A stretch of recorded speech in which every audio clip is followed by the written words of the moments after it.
ट्रॉमसफुल बेरंग के next episode में आप देखेंगे कि जिस नीयत से एनी जाती है और जाकर सोचती है कि आज मैं सारा कुछ शहरयार भाई को बता दूंगी आखिर असल हकीकत क्या है, ताकि ऐसा ना हो कि वो एमल से बदजन हो जाए और उससे पता चले कि ये सब कुछ गलत फहमी की वजह से हुआ है। आगे से आप देखेंगे कि जैसे ही उधर कहती है कि मैं आप लोगों से कुछ बात करना चाहती हूँ, जिस पर एमल कहती है कि आखिर तुम क्या कह रही हो, क्या कहना चाह रही हो, मुझे तो कुछ समझ नहीं आ रही है, मुझे ढके चुके लफ्ज़ों में नहीं बल्कि साफ साफ बात करो।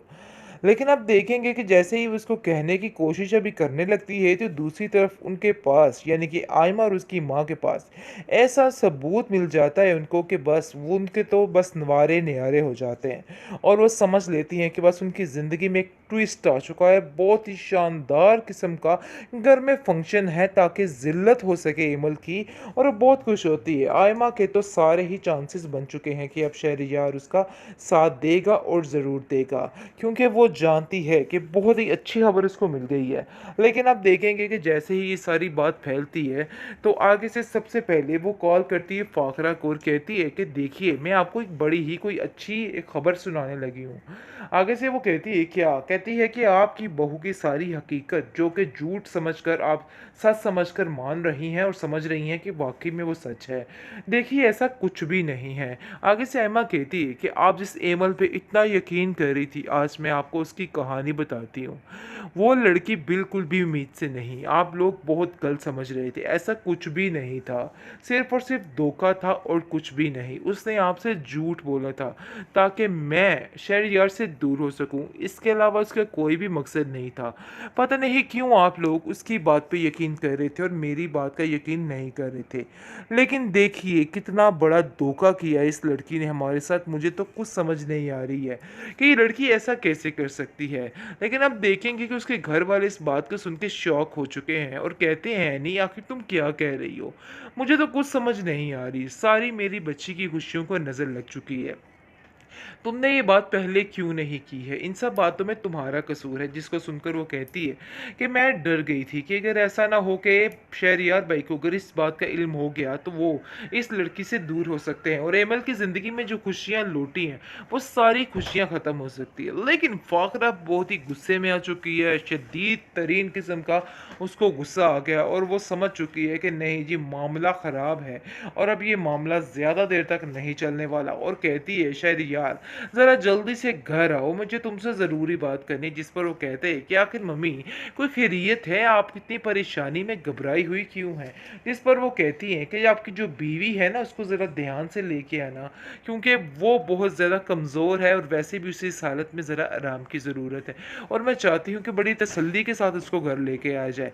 जिस पर आप देखेंगे कि इमल कहती है कि इस तरह की बातें क्यों कर रहे हैं, मुझे तो कुछ समझ नहीं आ रही है, आखिर इन सब बातों में मेरा क्या कसूर है, मैंने तो ऐसा वैसा कुछ भी नहीं किया है।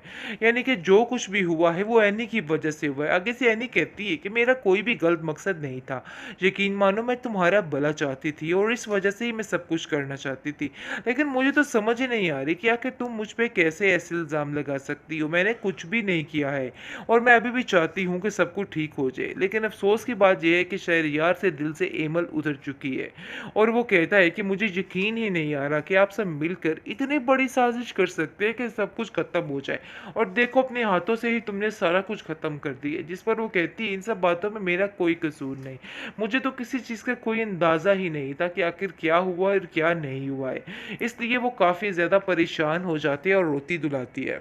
ट्रॉमसफुल बेरंग के नेक्स्ट एपिसोड में आप देखेंगे कि जिस नीयत से एनी जाती है और जाकर सोचती है कि आज मैं सारा कुछ शहरयार भाई को बता दूंगी आखिर असल हकीकत क्या है, ताकि ऐसा ना हो कि वो एमल से बदजन हो जाए और उससे पता चले कि ये सब कुछ गलत फहमी की वजह से हुआ है। आगे से आप देखेंगे कि जैसे उधर कहती है कि मैं आप लोगों से कुछ बात करना चाहती हूँ, जिस पर एमल कहती है कि आखिर तुम क्या कह रही हो, क्या कहना चाह रही हो, मुझे तो कुछ समझ नहीं आ रही है, मुझे ढके चुके लफ्ज़ों में नहीं बल्कि साफ साफ बात करो।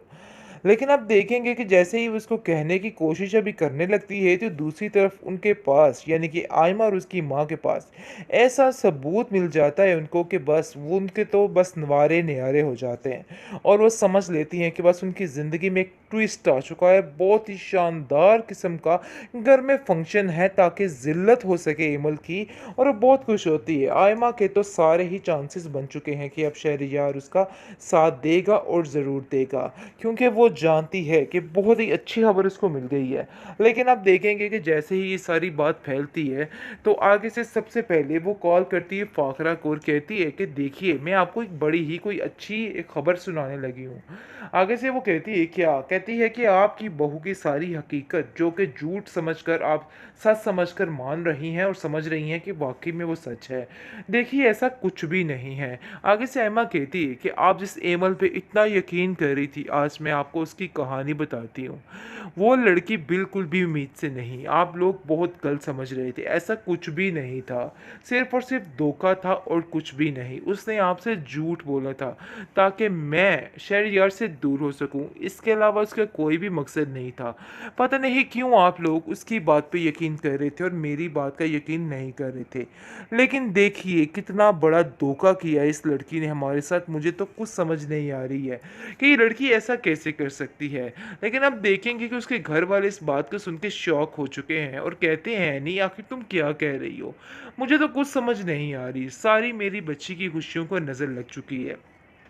तुमने ये बात पहले क्यों नहीं की है? इन सब बातों में तुम्हारा कसूर है। जिसको सुनकर वो कहती है कि मैं डर गई थी कि अगर ऐसा ना हो कि शहरयार भाई को अगर इस बात का इल्म हो गया तो वो इस लड़की से दूर हो सकते हैं और एमल की ज़िंदगी में जो खुशियाँ लौटी हैं वो सारी खुशियाँ ख़त्म हो सकती है। लेकिन फ़ाखरा बहुत ही गुस्से में आ चुकी है, शदीद तरीन किस्म का उसको गुस्सा आ गया और वो समझ चुकी है कि नहीं जी, मामला ख़राब है और अब ये मामला ज़्यादा देर तक नहीं चलने वाला। और कहती है, शहरयार ज़रा जल्दी से घर आओ, मुझे तुमसे ज़रूरी बात करनी है। जिस पर वो कहते हैं कि आखिर मम्मी, कोई खैरियत है? आप इतनी परेशानी में घबराई हुई क्यों हैं?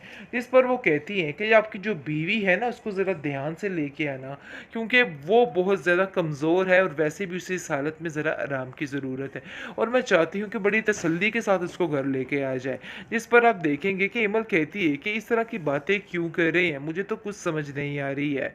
आखिर इन सब बातों में मेरा क्या कसूर है? मैंने तो ऐसा वैसा कुछ भी नहीं किया है। यानी कि जो कुछ भी हुआ है वो एनी की वजह से हुआ है। आगे से एनी कहती है कि मेरा कोई भी गलत मकसद नहीं था।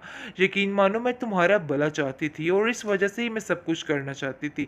लेकिन मुझे तो समझ ही नहीं आ रही कि आखिर तुम मुझ पे कैसे ऐसे इल्ज़ाम लगा सकती हो? मैंने कुछ भी नहीं किया है और मैं अभी भी चाहती हूँ कि सब कुछ ठीक हो जाए। लेकिन अफ़सोस की बात ये है कि शहरयार से दिल से एमल उतर चुकी है और वो कहता है कि मुझे यकीन ही नहीं आ रहा कि आप सब मिलकर इतनी बड़ी साजिश कर सकते हैं कि सब कुछ खत्म हो जाए और देखो, अपने हाथों से ही तुमने सारा कुछ खत्म कर दिया। जिस पर वो कहती है, इन सब बातों में मेरा कोई कसूर नहीं, मुझे तो किसी चीज़ का कोई अंदाज़ा ही नहीं था कि आखिर क्या हुआ और क्या नहीं हुआ है।